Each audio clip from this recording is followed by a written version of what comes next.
Desert winds slowly eroded the sand in what we now call Iraq, layer by layer, year by year, until they revealed something buried underground for over 4,000 years.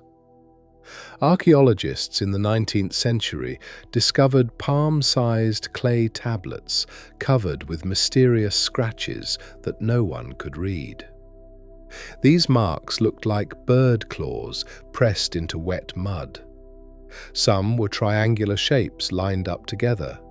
Some were parallel straight lines, as if someone was trying to leave a message for future generations to read. But when linguists spent decades decoding them, what they found was not records of gods or prophecies from heaven. Instead, they found receipts, wheat accounts, and worker lists. This was evidence of a civilization that was once the greatest on Earth, a civilization that invented the wheel, created a base 60 mathematics system that gives us 60 seconds in a minute, 360 degrees in a circle, and 12 months in a year. They were the creators of humanity's first writing system, the foundation builders of everything we call civilization. But the most puzzling question is this: why did the people who wrote the first page of history get erased from history themselves? Tonight, we will travel back in time together, back to a land called Sumer, a land between two rivers, the Tigris and Euphrates. In the region historians call Mesopotamia, or the land between rivers. Imagine this. If you could stand there 5,000 years ago, you would not see the empty desert we see today. You would see golden wheat fields stretching as far as the eye can see, irrigation canals cutting through the land in straight lines as if drawn with a ruler. The sound of water flowing from canals to fields, the sound of cattle walking on wet soil, and the sound of people talking in a language unlike any other in the world. And above those fields, you would see something that had never existed before in human history. You would see cities.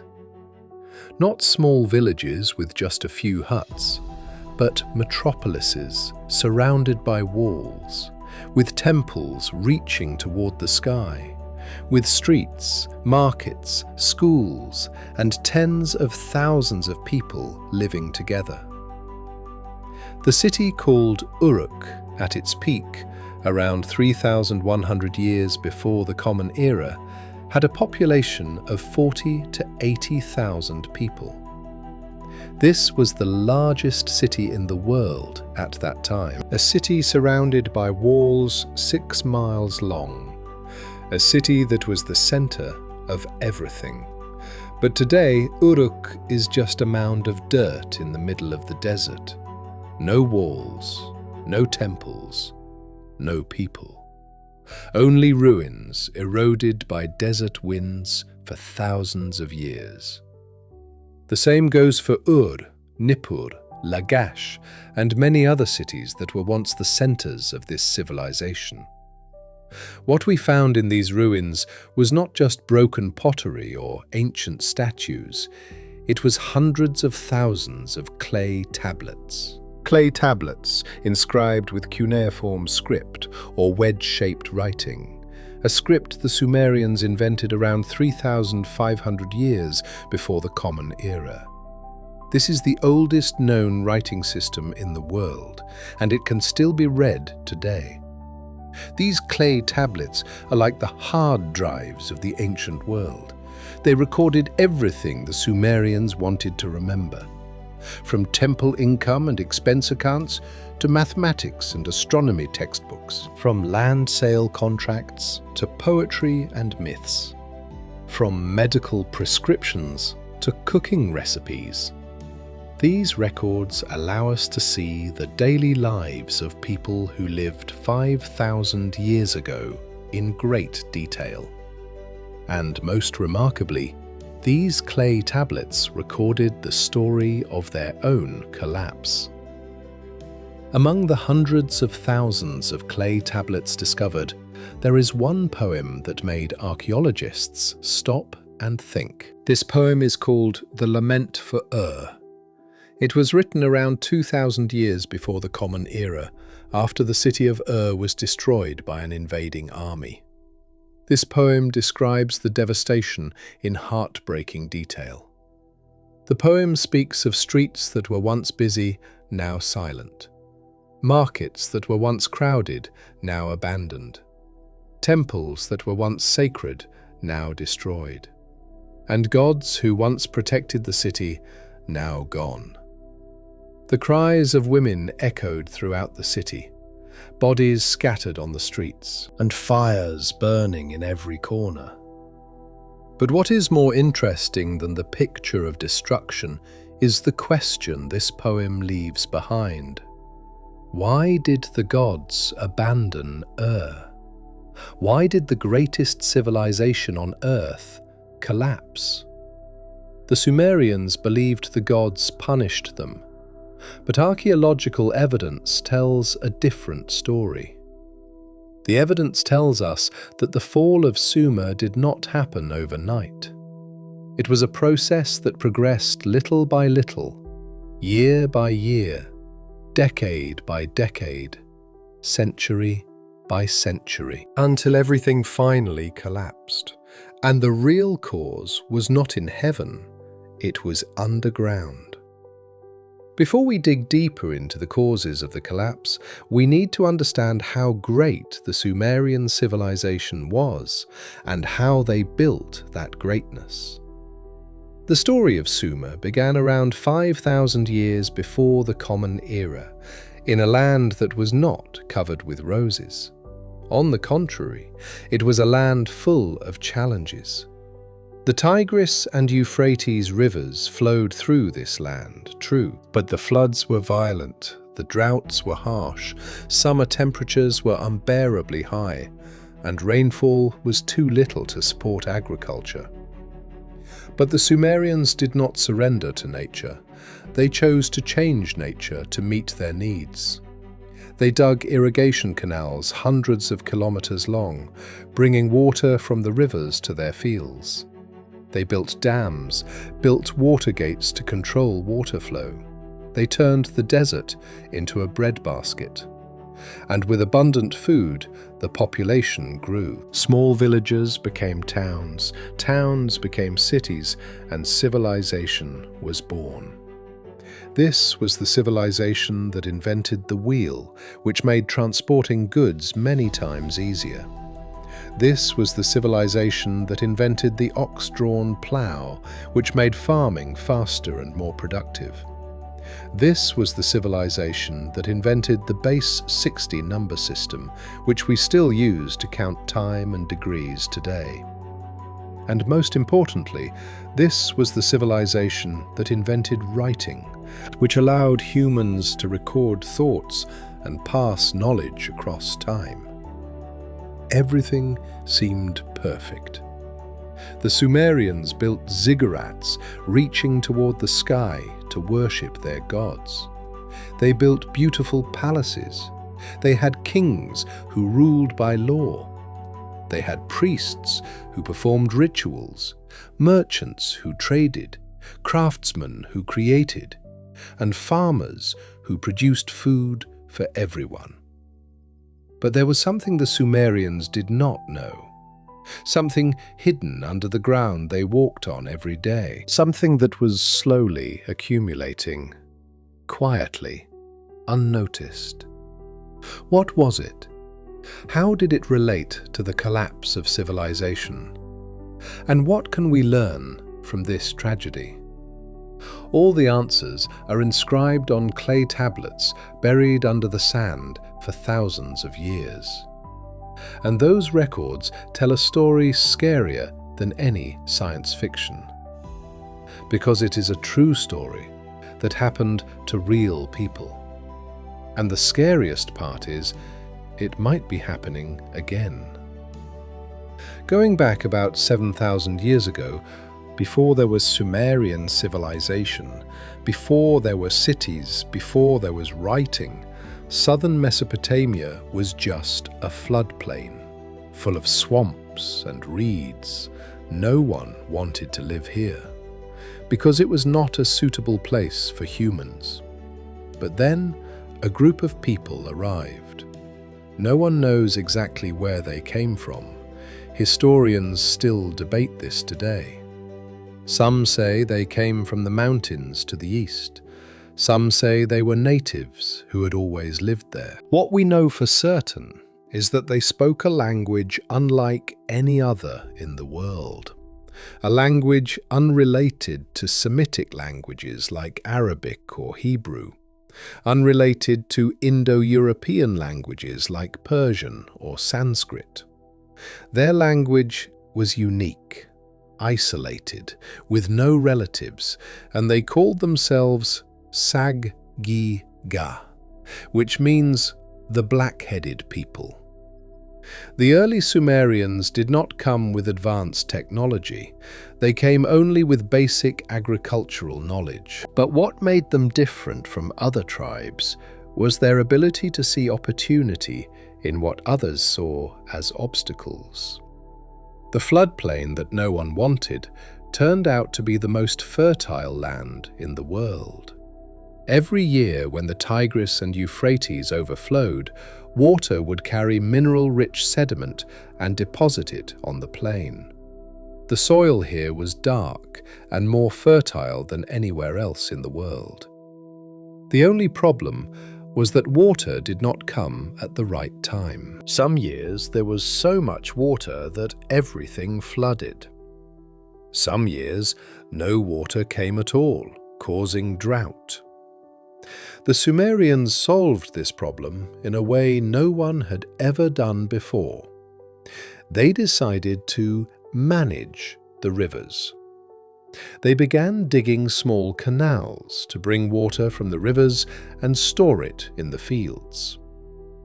These canals started as short ditches dug by hand, but as time passed, the canals grew longer, wider, deeper, until they became the most sophisticated irrigation system in the ancient world. There were main canals, secondary canals, and small branches, all connected like a net covering thousands of square kilometers. There were water gates to control water flow, dams to prevent flooding, reservoirs to store water for the dry season. Think about it. These were people who had only stone and wooden tools, no metal, no wheels, no draft animals, but they could dig canals tens of kilometers long with pure human labor. This work required thousands, even tens of thousands of people working together systematically, and this was the beginning of what we call society. When many people must work together, there must be someone to supervise, someone to plan, someone to distribute food, someone to settle disputes, and someone to record who did what. From these necessities, the ruling class was born. Priests, kings, officials, and most importantly, scribes. The result of this irrigation system exceeded anyone's imagination. Land that was once abandoned swamps became golden wheat and barley fields, stretching as far as the eye could see. Yields per acre were higher than anywhere else in the world. One farmer could produce enough food to feed dozens of people, not just his own family like in hunter-gatherer societies. And when food was abundant, some people no longer had to farm. They could do other jobs. Some became potters. Some became weavers. Some became metal workers. Some became merchants. And some became priests who communicated with the gods. This was the greatest revolution in human history. A revolution that transformed humans from wandering hunters into civilization builders. Small villages along the canals gradually grew into cities like Eridu, Uruk, Ur, Nippur, Lagash, and Umma sprang up like mushrooms along the rivers and irrigation canals. Each city had its own patron god, its own temple, its own king, and its own army. They called this system city-states. Among all the city-states, Uruk grew the fastest and became the largest. Around 3,500 years before the Common Era, Uruk had a population of about 10,000, which was enormous for that time. But 500 years later, the population jumped to 40 to 80,000 people, more than any city in the world. And it was in Uruk that humanity's most amazing invention was born. Imagine you are a priest at a temple in Uruk around 3,500 years before the Common Era. Your temple is the center of everything. Farmers bring their produce to offer to the gods. Merchants bring goods to trade. Craftsmen bring their work to sell. Everything flows through the temple. And you must remember everything. But as the number of transactions increased, human memory was not enough. You had to remember which farmer delivered how many bushels of wheat and when. You had to remember which potter had received how much payment. You had to remember which merchant still owed how much. This information was too much for the human brain to handle. So, you picked up a lump of clay, used a pointed stick to press marks into it. 1 mark for 1 bushel, 2 marks for 2 bushels. And to show what the bushels contained, you drew a picture of wheat next to it. This was the beginning of writing. At first, it was just simple pictures.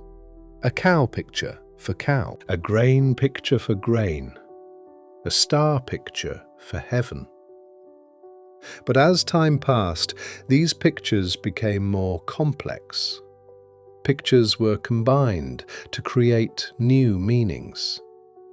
A mouth picture combined with a bread picture meant eat. An eye picture combined with water meant cry. And most remarkably, Sumerian scribes discovered they could use pictures to represent sounds, not just meanings. This method allowed them to write words that had no pictures, like personal names or abstract concepts. Within a few hundred years, the writing system developed to the point where it could record spoken language completely. They called this system Cuneiform, or wedge-shaped writing, because the marks pressed into clay were wedge-shaped. And when there was writing, everything changed. Knowledge that used to be in one person's head could now be passed to others. A medicine formula that one doctor invented could be passed to future doctors. A mathematics textbook that one scholar wrote could be used to teach students throughout the land. Laws that a king proclaimed could be enforced everywhere without relying on officials' memory. And most importantly, the stories of one generation could be passed to future generations, even after the first generation was long dead. This was a perfect civilization. They had abundant food, thriving cities, a sophisticated governing system, advanced technology, and a way to record knowledge to pass to future generations. It seemed nothing could stop them. But there was one thing the Sumerians did not consider. They did not know that the system they created had a hidden flaw, a flaw that would take hundreds of years to show itself. But when it did, there would be no way to fix it. The innovation that made them great was becoming the innovation that would destroy them. The marvelous irrigation system had a price to pay, and that price was accumulating underground, little by little, year by year, without anyone knowing. Among the hundreds of thousands of clay tablets excavated from the ruins of Sumerian civilization, there is one tablet that made scholars around the world furrow their brows. This clay tablet is shaped like an 8-sided prism, about 20 centimeters tall, inscribed with cuneiform script arranged in orderly rows. When linguists decoded it, they found it was a list of all the kings who ever ruled the land of Sumer. They called it the Sumerian King List. This list begins with a puzzling sentence.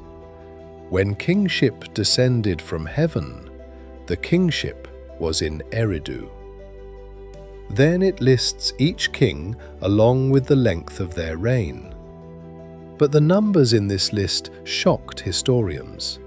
The first king, named Alulim of Eridu, reigned for 28,800 years. The second king, named Alalgar, reigned for 36,000 years. The third king of Bad Tibira, named Enmenluana, had the longest reign of 43,200 years.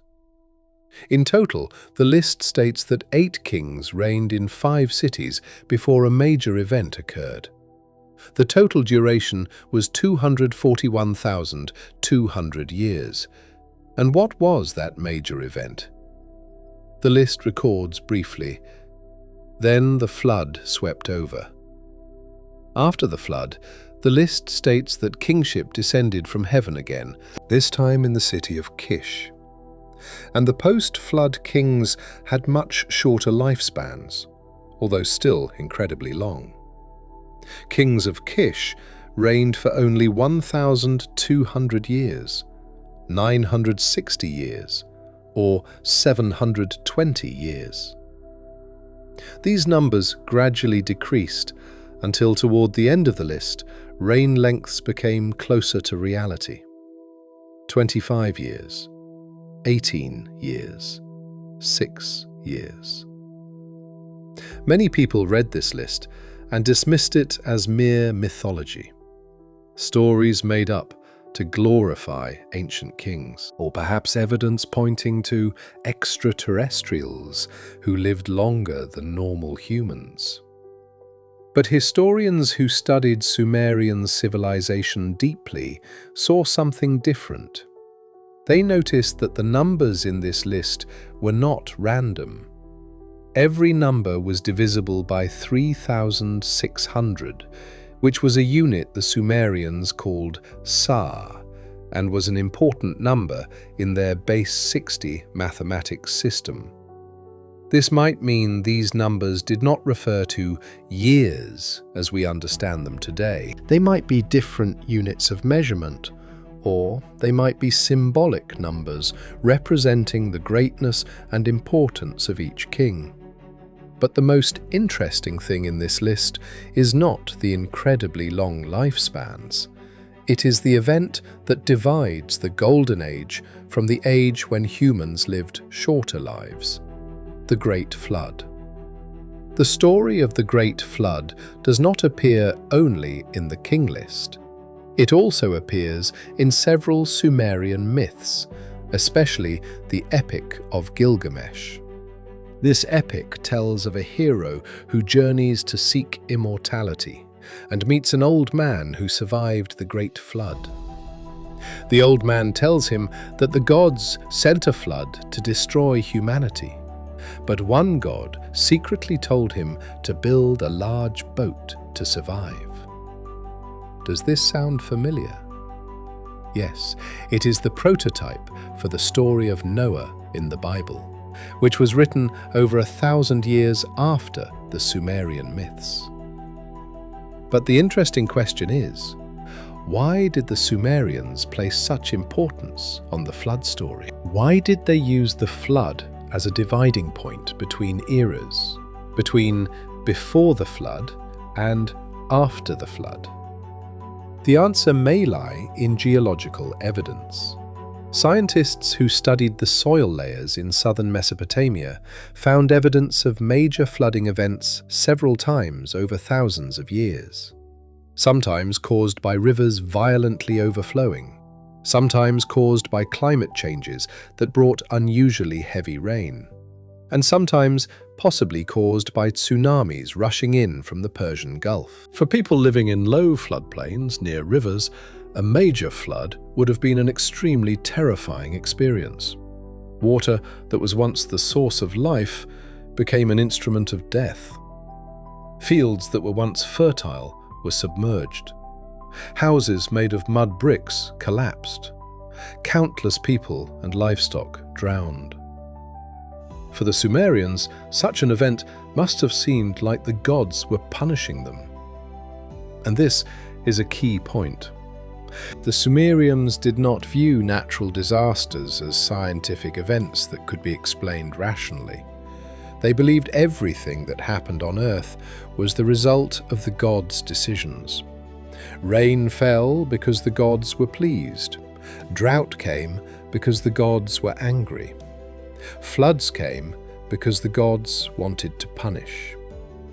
So when they recorded history, they recorded it in the form of stories about gods. The incredibly long lifespans of early kings might represent an era when humans were close to the gods, an era when everything was perfect, before the gods sent the flood to punish.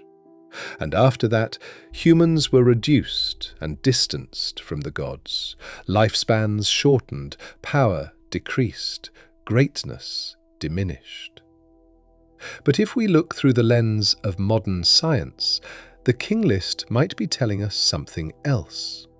It might be recording the memory of a major climate change. Archaeologists found that the period when Sumerian civilization formed coincided with what scientists call the Holocene climatic optimum. This was a time when the climate was particularly favorable for agriculture. Rain fell steadily, temperatures were moderate, rivers flowed abundantly. This was the golden age that the Sumerians remembered in their myths. But climate never stays constant forever. Around 3,200 to 2,900 years before the Common Era, a major dry period occurred that scientists call the Piora Oscillation. During this time, rain fell less, the weather got hotter, and rivers had less water. For a society dependent on irrigation like Sumer, such a change was a disaster. But climate change was not the only problem the Sumerians faced. There was another problem that was even more serious. A problem they created themselves without knowing. A problem hidden under the soil they cultivated. A problem that was accumulating every time water flowed through their irrigation canals. That problem was salt.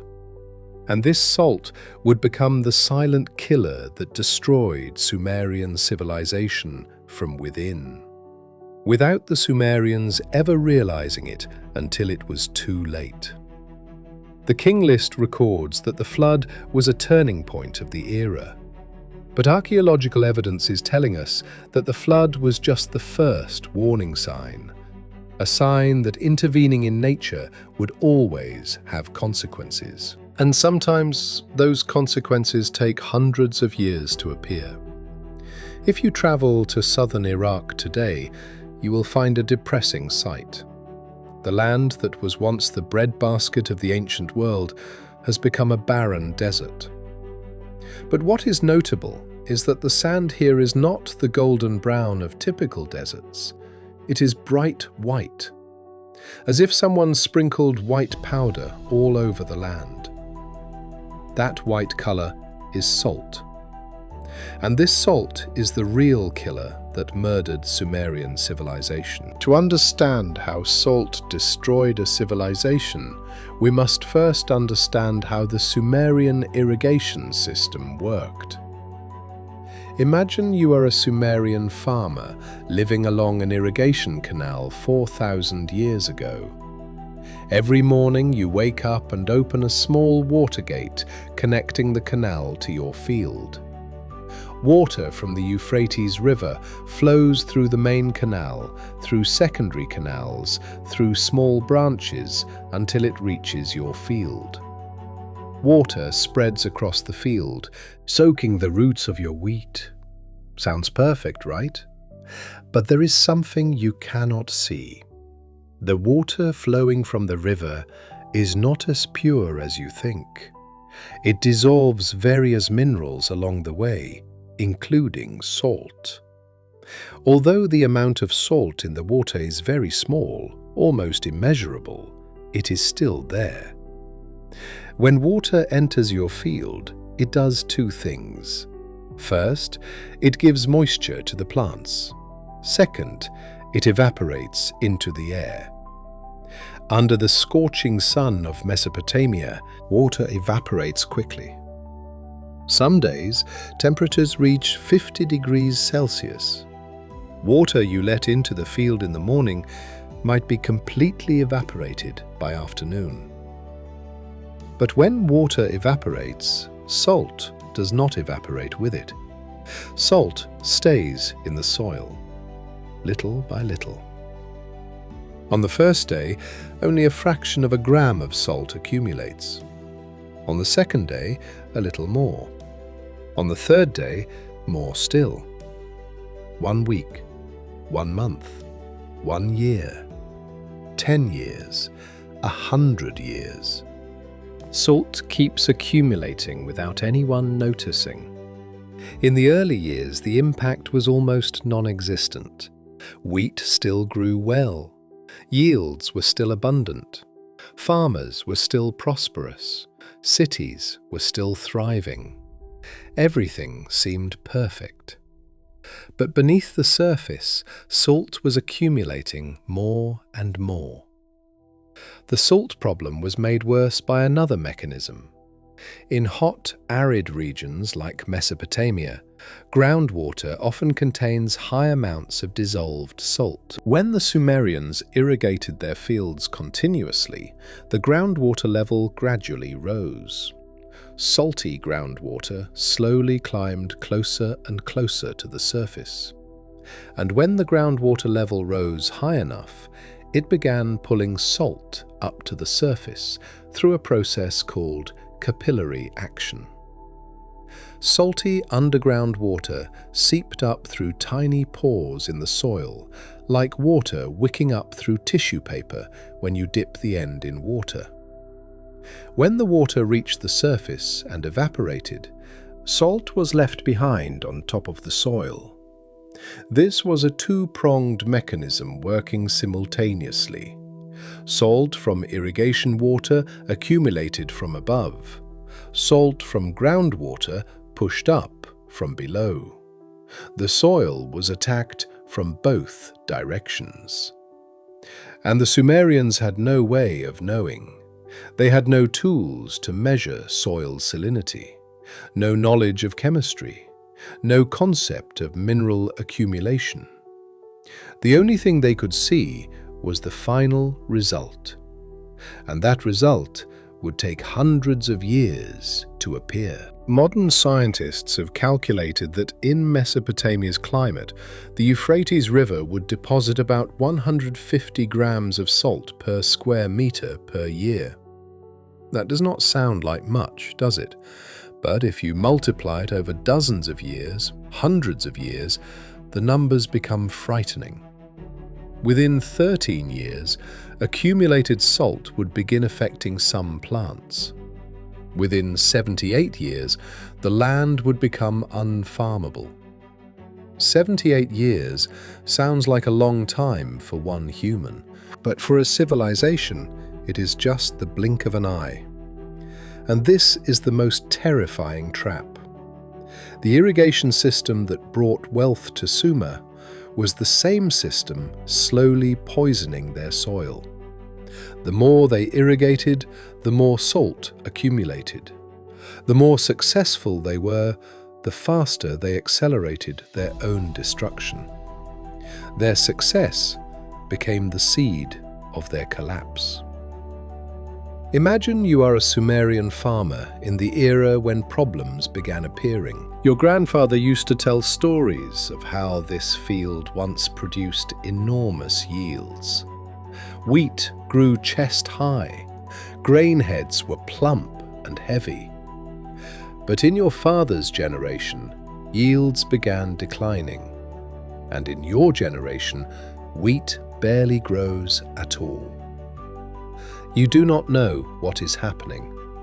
You do everything the same as your father and grandfather did. You plow the soil, sow seeds, irrigate, remove weeds, but yields keep declining. You look out at your field and notice something strange. There are white stains appearing on the soil surface, like someone sprinkled flour. At first, you do not pay attention, but as time passes, the white stains increase more and more until some areas are completely white.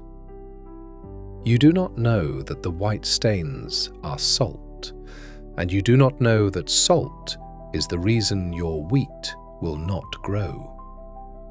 The only thing you know is that the gods must be angry about something. The land that was once fertile is being cursed to become barren. So you go to the priests at the temple, bring offerings to the gods, pray and beg the gods for forgiveness. But no matter how much you worship, no matter how much you pray, the yields do not return. Because the problem is not in heaven, it is under your feet. How does salt destroy plants? When salt concentration in soil increases, plant roots have a harder time absorbing water, because osmotic pressure changes. Plants must use more energy to absorb water, until eventually they cannot absorb it at all. Even if the soil is wet, plants die of thirst. Surrounded by water, it is a slow and agonizing death. Leaves gradually turn yellow, gradually wilt, gradually fall. Plants gradually shrink, gradually twist, gradually die. And the saddest part is, it happens so slowly that no one notices what is happening. Each generation sees only small changes. Yields drop a little. Soil color changes a little. No one sees the whole picture. No one connects cause and effect. Because cause and effect are separated by decades, centuries, this is the true tragedy of Sumerian civilization. They were not destroyed by external enemies, not destroyed by natural disasters. They were destroyed by their own success, by the innovation they were most proud of, by the irrigation system that made them great.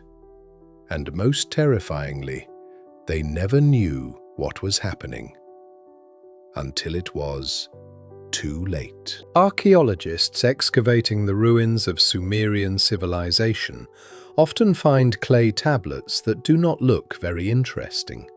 Not beautiful poetry, not grand myths of gods, not sacred laws, just ordinary account lists. Lists recording how many bushels of wheat the temple received, how many bushels of barley, from which farmer, when. For ordinary people, these accounts might seem boring, but for historians, they are treasure troves. Because when you line up these accounts chronologically, dozens of them, hundreds of them, from multiple cities over multiple centuries, the picture that emerges is terrifying. In the early period of Sumerian civilization, around 3,000 years before the Common Era, most accounts recorded wheat as the main crop. Wheat was the staple of the Sumerians. It was daily food. It was used to make bread and beer, and it was a major export. But as time passed, the proportion of wheat in the accounts began to decrease, and the proportion of barley began to increase. At first, the change was very slow, from 80% wheat to 75%, then 70%, 65%. The change happened little by little across multiple generations, so no one at the time noticed the trend. But archaeologists looking back from thousands of years away can see the overall picture clearly. Around 2,100 years before the Common Era, the proportion of barley increased to more than half of total production. And within another 200 years, wheat almost disappeared from the records entirely. Only barley remained as the sole main crop. Why is this change significant? Because barley tolerates salt better than wheat. Wheat is a plant very sensitive to salinity. When soil begins to get salty, wheat starts producing less. Leaves turn yellow. Plants become stunted, until eventually they die. But barley is more resilient. It can grow in soil with higher salinity. Although it does not yield as well as wheat in normal soil, the shift from wheat to barley was not a change in taste preferences, not the discovery of a better new crop. It was a struggle for survival. It was evidence that the soil had become too salty to grow wheat anymore. Imagine you are a Sumerian farmer in that era. Your father grew wheat all his life. Your grandfather grew wheat. Your great-grandfather grew wheat. It was what your family had done for generations. But then, one year, your wheat was not doing well. Plants were shorter than normal. Grain heads were smaller than normal. Yields were lower than normal. You thought maybe it was because of little rain, or maybe not enough water in the canal. You tried irrigating more, but it did not help. The next year, yields got even worse. The year after that, worse still. Until one year, the wheat would not sprout at all. Seeds you sowed just rotted in the soil. You had to decide. Keep insisting on growing wheat until your family starved, or switch to barley, which could still grow. You chose barley. And farmers across Sumer gradually made the same decision, one by one, field by field, village by village, until finally wheat disappeared from the land of Sumer. But switching to barley did not solve the problem. It was just buying time, because salt did not stop accumulating. It kept increasing every time there was irrigation, and eventually even barley began to yield less. Evidence from clay tablets tells us that agricultural production in Sumer dropped alarmingly in the final centuries of the civilization. Numbers calculated by archaeologists show that yields per unit area dropped by more than 60% within a few centuries. 60%.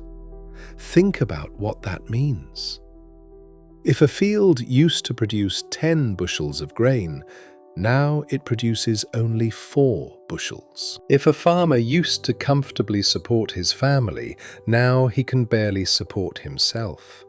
If a city used to have enough food surplus to support craftsmen, merchants, priests and soldiers, now there is not even enough food to feed the farmers themselves. And the problem did not stop there.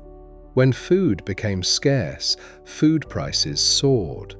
Poor people who used to have enough began to starve. People who were already starving began to die. Discontent grew among the population. They questioned why priests and kings still lived well while the common people starved. Accounts from temples in the late period of Sumerian civilization began recording worrying things. Records that many farmers had fled their land. Records that many villages had been abandoned. Records that many irrigation canals were unmaintained. The system that had run smoothly for thousands of years was beginning to shake. And this is where the vicious cycle began. When farmers fled, there was no one to maintain the irrigation canals. When no one maintained the canals, they began silting up with sediment. When canals silted up, less water reached the fields. When there was less water, yields dropped even more. When yields dropped, more farmers fled. This cycle spun faster and faster until it could no longer be controlled. Clay tablets from the late period of Sumerian civilization record the rulers' attempts to solve the problem. There were orders to repair canals. Labor was conscripted to dredge sediment. Farmers who fled their land were punished.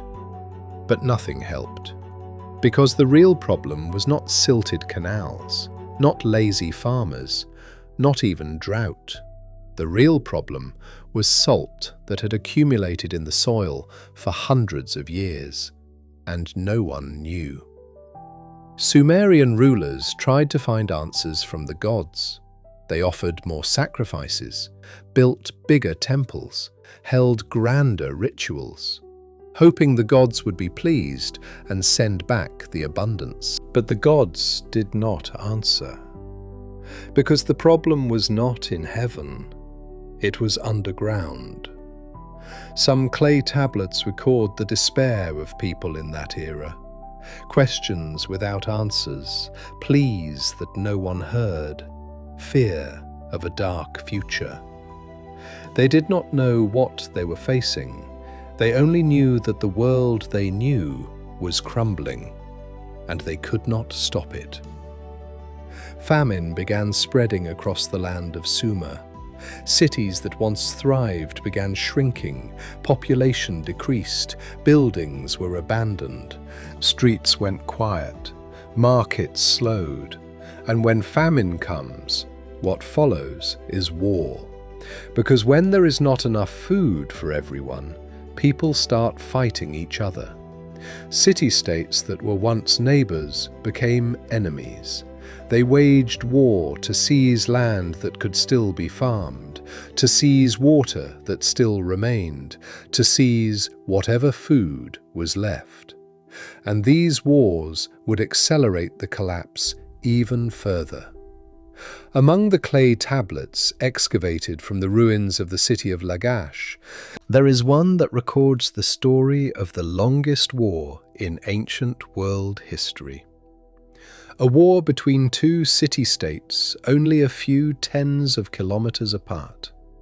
A war that lasted more than 150 years. The war between Lagash and Umma. The cause of the war was nothing grand, not a fight for the throne, not blood revenge, not even religious conflict. It was about land. A piece of land called Gu Edinna, located on the border between the two cities. In an era when land was still fertile, this piece of land might not have mattered much. But when soil began to get salty, when yields began to drop, when food became scarce, every square meter of land became immensely valuable. And Gu Edinna happened to be land that was still more fertile than elsewhere. Clay tablets record that the war began during the reign of King Mesolim of Kish, who served as a mediator between Lagash and Umma. He set up boundary stones, hoping both sides would respect the agreement. But that hope did not last long. A few generations later, King Ush of Umma sent his army across the border, destroyed the boundary stones Mesolim had set, and seized Gu Edina. King Eonatum of Lagash retaliated by marching his army to fight, won, and forced Umma to pay tribute in enormous amounts of barley. But the war did not end there. The next generation, Umma attacked again. Lagash retaliated again. Umma lost and came back again. Lagash won and was attacked again. The cycle of war spun on and on across many reigns, many generations. Clay tablets record the names of kings who succeeded each other, each waging war against neighboring cities, recording numbers of soldiers who died, prisoners taken, land seized, and tribute collected.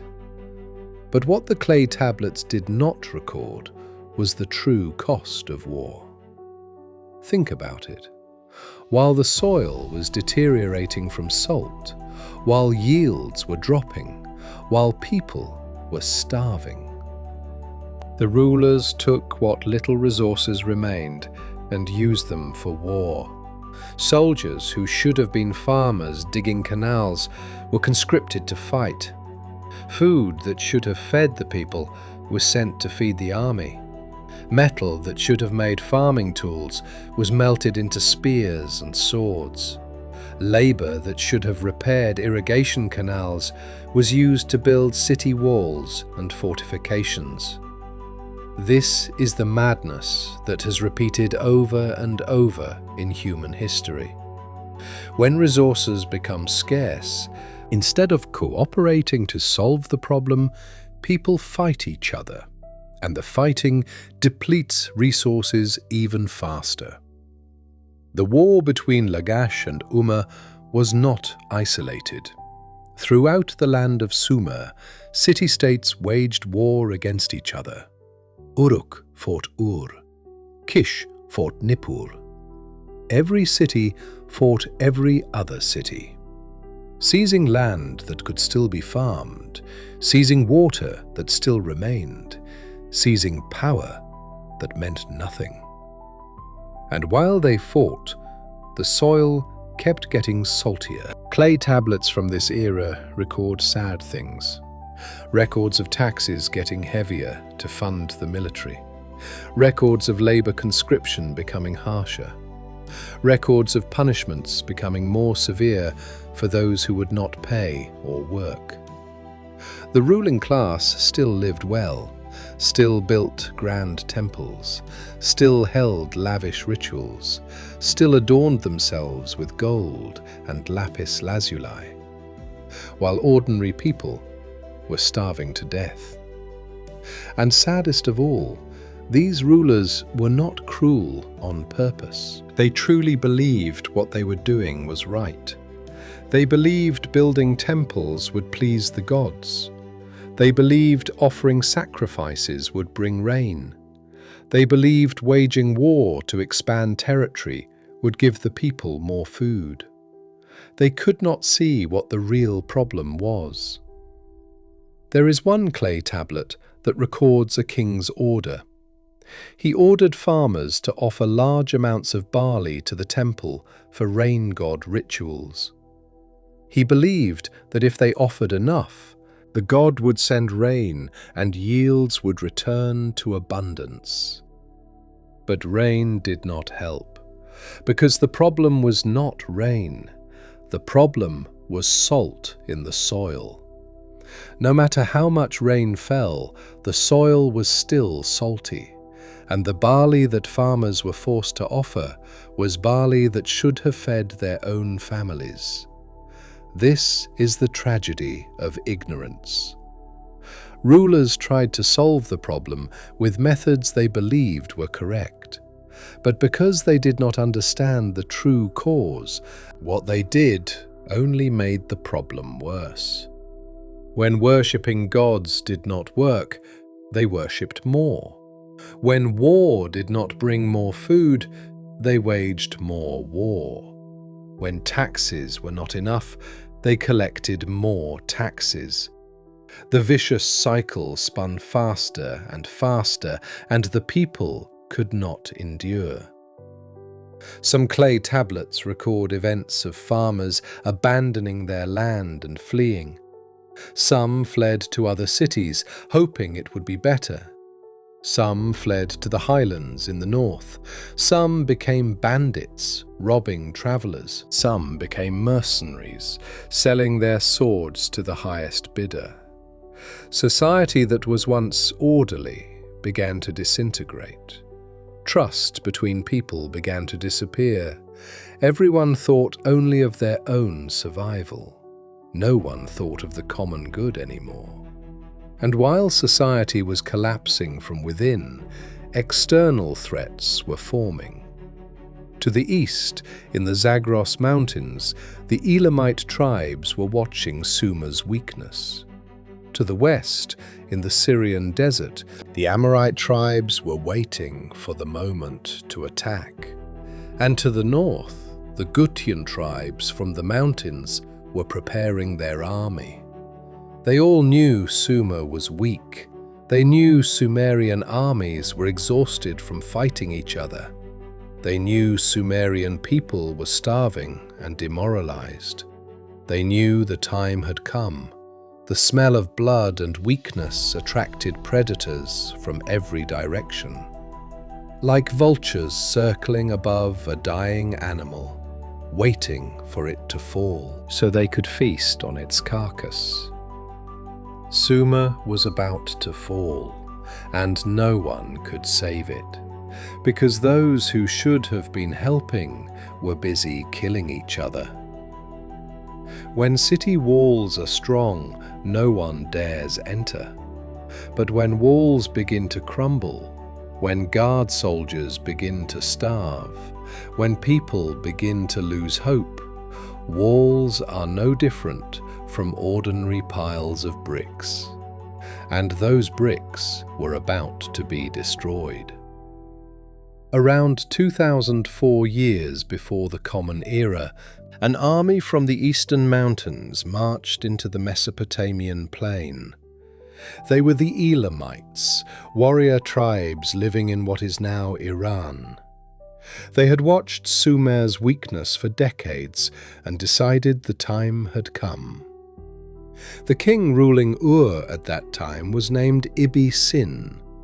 He was the last king of the third dynasty of Ur, a dynasty that had ruled all of Sumer for over 100 years. A dynasty that built the great ziggurat temples that still stand today. A dynasty that compiled laws in writing for the first time in history. But past greatness did not help when the present was full of hunger and despair. Clay tablets from Ibi-Sin's reign record a sad picture. They record that cities once under Ur's rule broke away one by one. Governors who were once loyal declared themselves independent kings. Tribute that once flowed in steadily gradually stopped. Ibi-Sin sent letters to governors of various cities asking them to send grain to help the capital. These letters have been discovered and decoded. The content is full of desperation. One letter was written to the governor of Isin, asking him to send barley to help because the people of Ur were starving. The governor replied that he would send it, but then he did not, and eventually he declared himself an independent king, establishing his own dynasty. City by city, Ibi-Sin's kingdom shrank smaller and smaller, until finally only the city of Ur remained, and even Ur could not be held. The Elamite army under King Kindatu of Shimashki marched to attack Ur. Walls that were once strong could not resist. Soldiers who were once mighty were weakened by hunger. People who were once proud had no strength to fight. Fell. Clay tablets record the events of that day. They record Elamite soldiers storming through destroyed gates. They burned houses, looted temples, killed those who resisted, and captured people as prisoners. They record that King Ibbi-Sin was captured and taken to the city of Anshan, where he died as a prisoner of war. And most painfully, clay tablets record the lamentations of those who witnessed the events. The poem Lament for was composed shortly after these events. The poem is over 400 lines long, describing the destruction of with words both painful and beautiful. The poem begins by describing how all the gods abandoned their cities. The god Nanna abandoned the temple of The god Enlil abandoned the temple of Nippur. The goddess Inanna abandoned the temple of Uruk. One by one, the gods turned their backs on the land they once protected. Then the poem describes the efforts of the goddess Ningal, wife of the god Nanna, who tried to plead with other gods to help She wept before the council of gods, pleading with them to change their minds, to forgive the people, to stop the destruction that was coming. But the gods Anu and Enlil refused. They had decided that must be destroyed, and the gods' decision could not be changed. The poem continues to describe how a storm was sent to destroy the city. The storm here does not mean a natural storm. It means the enemy army that swept in like a storm. The word describes streets once busy, now silent. Markets once crowded, now abandoned. Houses once warm, now cold. Bodies scattered on streets with no one to collect them, no one to bury them. Blood flowed like water, and cries of grief echoed throughout the city. The poem describes women who lost husbands, mothers who lost children, children who lost parents, everyone weeping, everyone lamenting, but no one could help. There is one passage that describes, "Inside the city there is death, outside the city there is death. Inside we will die of famine, outside we will die by enemy weapons. Wherever we flee, only death awaits." These are the words of people who have completely lost hope, people who know there is no way out, people who see their world crumbling before their eyes. The poem ends with a plea for the gods to return, for to be revived, for abundance to return. But those words sound like hope without hope, like prayers they know in their hearts will never come true. Because never recovered. After the fall of the land of Sumer was never united again. City-states still existed, but they were too weak to resist invaders from outside. Amorites from the desert to the west gradually infiltrated. Some came as mercenaries, some came as migrants, some came as conquerors. Within a few hundred years, the Amorites became the rulers of this land. They adopted Sumerian culture, adopted Sumerian language as a religious language, adopted Cuneiform script for writing. But they were not Sumerians.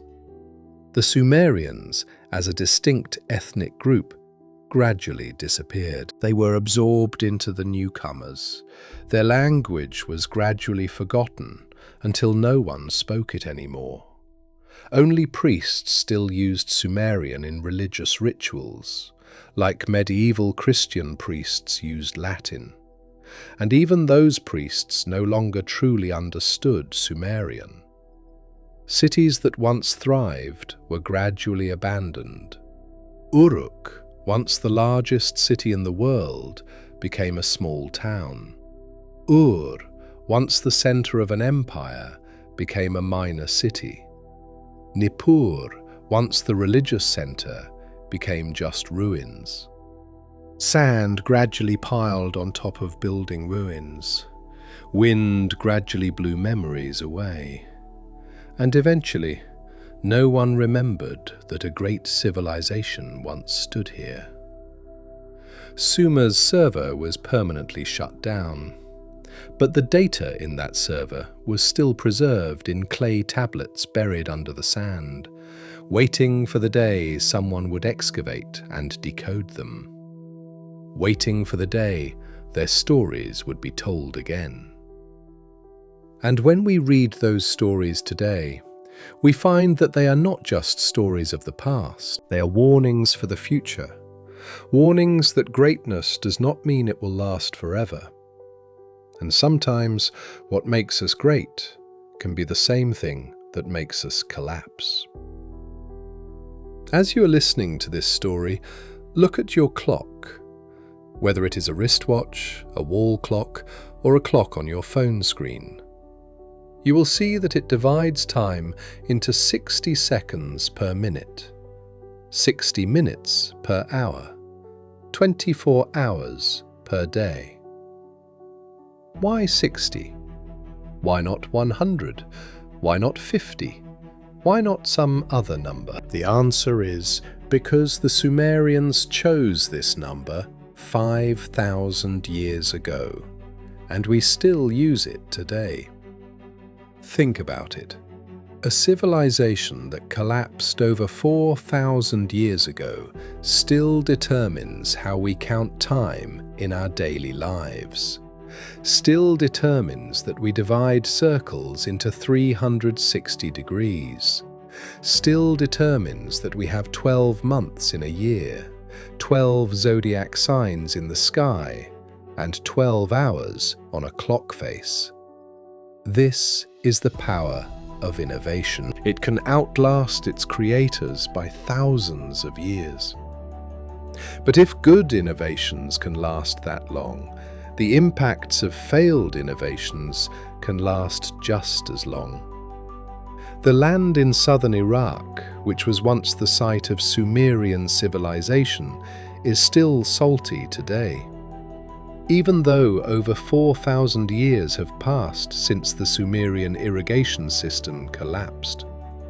Salt that accumulated in the soil since ancient times is still there, and it will remain there for a very long time. Data from the United Nations Food and Agriculture Organization states that 60 to 70% of agricultural land in present-day Iraq is affected by soil salinity at various levels.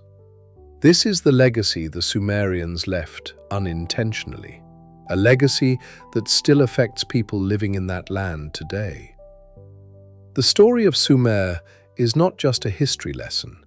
It is one of the most important case studies about the relationship between humans and the environment. The Sumerians were not destroyed by extraterrestrials, as some like to imagine.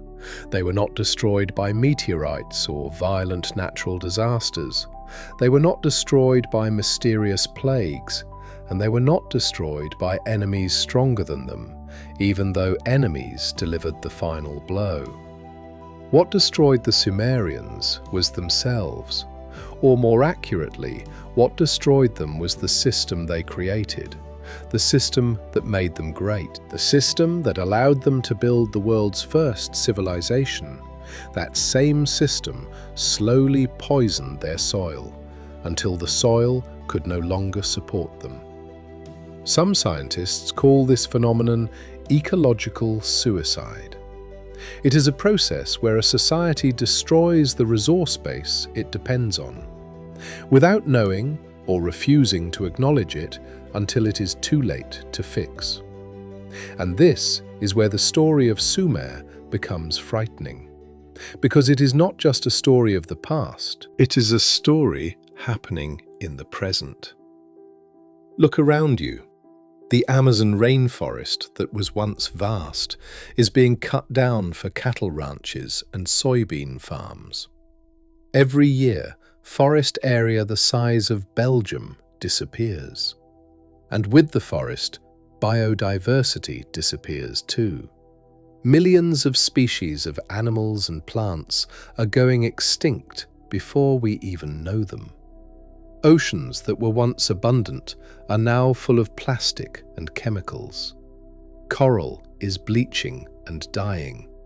Fish populations are declining alarmingly. And polar ice is melting faster than scientists predicted.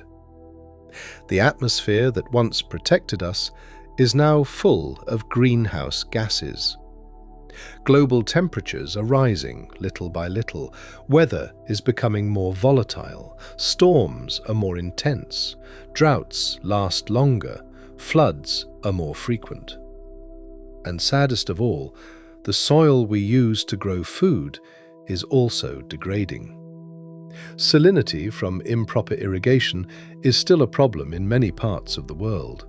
From Australia to Pakistan, from California to Egypt. Scientists estimate that about 25 to 30% of agricultural land worldwide is affected by soil salinity at various levels. Have we not learned anything? Or maybe we have learned, but we choose to ignore it. The Sumerians did not know their irrigation system was destroying their soil. They had no scientific knowledge to understand the salt accumulation process. They had no tools to measure soil salinity. They had no way of knowing what they were doing to their own soil. But we know. We have thousands of scientists studying these issues. We have satellite data telling us how the world is changing. We have computer models predicting what the future will be like if we continue as we are. We have knowledge the Sumerians never had. But knowledge is useless if we do not use it. Maybe this is the most important lesson from Sumerian civilization. Not about salt and soil, not about irrigation and agriculture, but about humanity's ability to see problems that slowly build up over time. Humans are good at responding to crises that happen immediately. If a tiger is chasing us, we run immediately. If there is a fire, we put it out immediately. If there is a flood, we evacuate immediately. But humans are not good at responding to crises that slowly build up little by little. If soil gets a little saltier each year, we do not notice. If temperatures rise a fraction of a degree each year, we do not feel it. If one species goes extinct, 1 or 2 at a time, we do not care, because our brains are designed to survive immediate dangers, not designed to see dangers that will occur in 50 years, 100 years, or 1,000 years from now. The Sumerians were not stupid. They were smart enough to build the world's first civilization, smart enough to invent writing, to create mathematics systems, to lay foundations for science and law. But they could not see what was happening beneath their feet, because it happened too slowly, and we are doing the same thing. Tonight, when you look up at the sky, you will see the same stars the Sumerians once watched. When you look at the moon, you will see the same moon they once worshipped. When you count seconds, minutes, hours, you will use the same system they invented. They are gone, but they are still with us, in every second we breathe. And maybe this is hope. Because if the knowledge and innovations of the Sumerians could survive 5,000 years, maybe the lessons from their failure can survive too. Maybe their story can help us not repeat the same mistakes. Maybe their tragedy can help us avoid our own tragedy. If we choose to listen. The clay tablets of the Sumerians were buried under the sand for thousands of years, waiting for someone to excavate and read them. Today, we have read them. We have learned their story. We have understood what happened to them. The question is, what will we do with that knowledge? Will we let it be just an interesting story and forget it tomorrow? Or will we use it as a guide to build a more sustainable future than the Sumerians ever had? The choice is in our hands. The black box has been opened. The data has been recovered.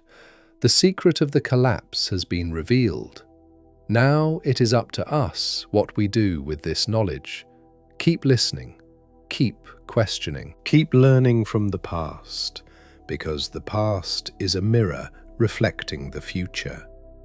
And if we look carefully, we might see what the Sumerians never saw. We might see a way out. See you next time. Goodbye.